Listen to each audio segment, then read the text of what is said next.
Assalamualaikum warahmatullahi wabarakatuh. Rabbi shrahli sadri wa yassir li amri wahlul 'uqdatam min lisani yafqahu qawli. Para bapak dan ibu yang saya hormati dan banggakan, bertemu kembali dengan saya Victor Putra Perlin, calon guru penggerak angkatan 7 dari SMA Negeri 4 Garut. Pada kesempatan ini, saya akan menyampaikan pemaparan koneksi antar materi pada modul 2.1.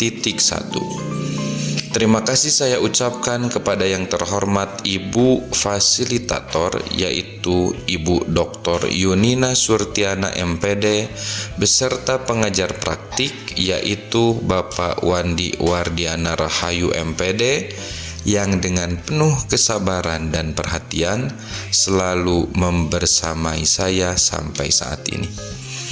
Pada kesempatan ini, saya akan menyampaikan koneksi antar materi modul 2.1 mengenai bagaimana memenuhi kebutuhan belajar murid melalui pembelajaran berdiferensiasi. Untuk memudahkan para bapak dan ibu dalam mengikuti video pemaparan koneksi antar materi modul 2.1, berikut ini adalah navigasi apa saja yang akan kita pelajari pada pemaparan kali ini. Pada poin pertama, saya akan memaparkan apa dan bagaimana pembelajaran berdiferensiasi. Lalu pada poin kedua, saya akan memaparkan tentang kebutuhan belajar murid, diikuti oleh poin ketiga, yaitu strategi pembelajaran berdiferensiasi.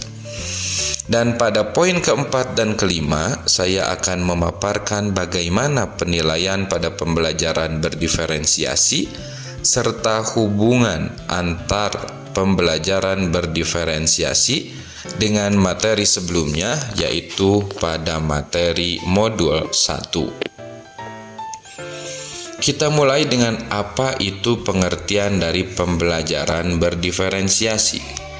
Menurut Tomlinson pada tahun 2001, pembelajaran berdiferensiasi diartikan sebagai usaha untuk menyesuaikan proses pembelajaran di kelas untuk memenuhi kebutuhan belajar individu setiap peserta didik.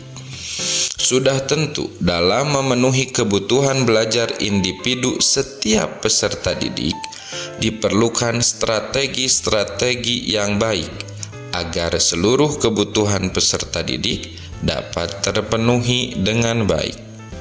Adapun tahapan pembelajaran berdiferensiasi, yaitu yang pertama adalah menerapkan tujuan pembelajaran, yang kedua menganalisis kebutuhan belajar murid, lalu yang ketiga menganalisis strategi pembelajaran berdiferensiasi, menyusun RPP berdiferensiasi merupakan tahapan keempat, dan tahapan terakhir, yaitu tahapan kelima, adalah pelaksanaan pembelajaran berdiferensiasi. Pada pembelajaran berdiferensiasi, ada kebutuhan belajar murid yang beraneka ragam, yang tentu saja harus dipenuhi oleh guru sebagai penuntun murid dalam mencapai cita-citanya. Adapun kebutuhan belajar murid yang pertama adalah kesiapan. Kesiapan merupakan kondisi awal suatu kegiatan belajar yang membuatnya siap untuk memberi respon atau jawaban yang ada pada diri siswa dalam mencapai tujuan pembelajaran tertentu. Kebutuhan belajar murid yang kedua adalah minat.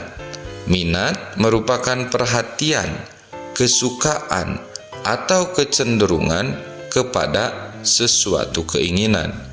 Lalu, kebutuhan belajar murid yang ketiga yaitu profil belajar. Profil belajar merupakan karakteristik unik setiap individu yang mempengaruhi gaya dan kebiasaan dalam belajar yang membantunya untuk bisa lebih cepat memahami konsep dan menguasai keterampilan baru.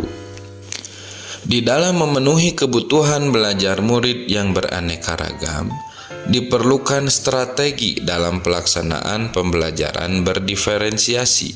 Adapun strategi-strategi yang terdapat dalam pembelajaran berdiferensiasi, yang pertama adalah diferensiasi konten.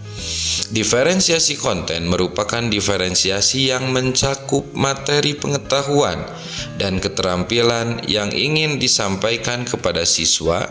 Dalam mendesain diferensiasi konten, guru menyiapkan bermacam-macam bahan ajar untuk memfasilitasi segala kebutuhan murid yang beraneka ragam.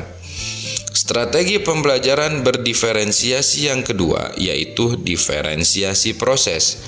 Diferensiasi proses merupakan diferensiasi dalam hal metode atau model yang digunakan untuk merangsang pembelajaran.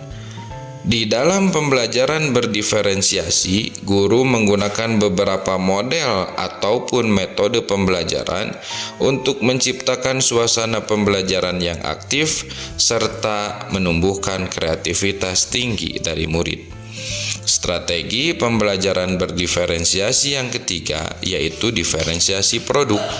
Diferensiasi produk merupakan hasil akhir dari pembelajaran untuk menunjukkan kemampuan pengetahuan, keterampilan, dan pemahaman peserta didik.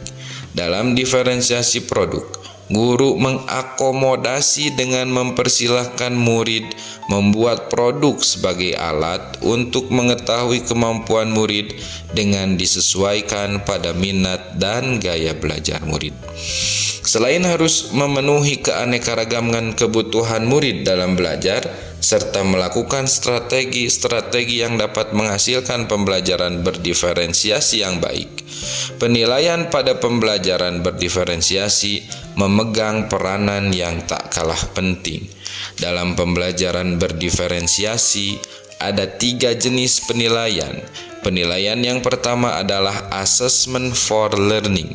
Penilaian ini dilakukan selama proses pembelajaran berlangsung dan digunakan sebagai dasar untuk melakukan perbaikan proses belajar mengajar. Penilaian yang kedua adalah assessment as learning. Penilaian ini berfungsi sebagai format dan formatif, dilaksanakan secara proses pembelajaran berlangsung. Assessment as learning melibatkan peserta didik secara aktif dalam kegiatan penilaian tersebut. Dan penilaian ketiga adalah assessment of learning. Dalam penilaian ini, penilaian dilaksanakan setelah proses pembelajaran selesai. Terdapat hubungan pembelajaran berdiferensiasi dengan materi-materi pada modul yang telah saya pelajari sebelumnya, yaitu modul 1.1, 1.2, 1.3, dan 1.4. Pembelajaran berdiferensiasi sangat erat kaitannya dengan proses pembelajaran yang berpihak pada murid sesuai dengan filosofi Ki Hajar Dewantara. Hal ini tentu mengharuskan nilai-nilai yang melekat pada guru, yaitu mandiri, reflektif, inovatif, kolaboratif, dan berpihak pada murid dijadikan komponen-komponen utama dalam mewujudkan pembelajaran berdiferensiasi. Murid sebagai subjek pembelajar yang beragam harus terlayani dengan baik sesuai dengan visi dan misi dari guru penggerak itu sendiri. Hal ini tentu mengisyaratkan bahwa pembelajaran berdiferensiasi merupakan bagian dari budaya positif. Seluruh unsur-unsur yang tadi disebutkan haruslah berpihak pada murid untuk kebaikan murid dan untuk mewujudkan murid yang memiliki profil pelajar Pancasila. Demikian pemaparan saya pada koneksi antar materi modul 2.1. Mohon maaf apabila ada kesalahan. Terima kasih telah meluangkan waktu, tenaga, serta pemikirannya. Mudah-mudahan waktu, tenaga, serta pemikiran yang para bapak dan ibu berikan menjadi amal ibadah di hadapan Allah Subhanahu wa Ta'ala. Wabil taufiq wal hidayah. Wassalamualaikum warahmatullahi wabarakatuh.